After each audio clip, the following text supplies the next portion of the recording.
Luna Peak es usted alguien con mucha experiencia. Es una bonita manera de decirme que soy mayorcito. No, muchas gracias. Tengo una pregunta. ¿Cómo saber que alguien que amas mucho te deje por otra persona? ¿Cómo superar que alguien que amas mucho te deje por otra persona? El gran médico es el tiempo. Yo tengo el problema de que nunca me han dejado, pero... No, sí, espera. No, me han rechazado, pero nunca me han dejado. Pero es el tiempo. Mira, yo he conocido gente que está por suicidarse porque, qué barbaridad, su pareja los dejó. Hombres y mujeres, ¿no? Al final uno es darte cuenta que, punto, uno puedes amar mucho a alguien, pero si no te ama a ti es un desperdicio.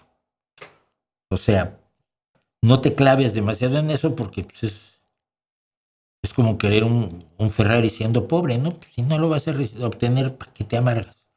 2, el amor es entre dos personas. Entonces es mejor buscar a alguien que te ame, en vez de estar buscando amar a quien no te ama. Que ya sé que esto racionalmente suena muy bien y que emocionalmente no es fácil de lograr, pero por lo menos racionalmente puedes abrirte a la realidad de otras personas que pues, igual nunca te habías planteado que podían cumplir una función de pareja o aunque sea de pareja eventual en tu vida, ¿no? Y buscar que tu cariño prenda en terreno fértil.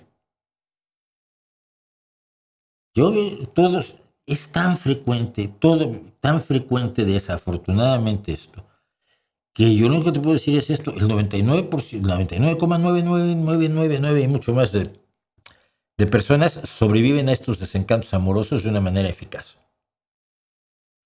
Muy pocos se suicidan y muy pocos se quedan amargados para toda la vida, porque la vida sigue. Ya sé que esto suena muy difícil en el momento en que te han dejado, pero la vida sigue y cada día es menos difícil que el día anterior. Sobre todo si no andas con el hígado entre los dientes y volviendo al asunto obsesivamente, sino diciendo, pues este avión ya pasó y esta agua ya pasó bajo este puente y no hay forma de cambiar la realidad con tus mejores deseos y con tus peores cabreos, ¿no?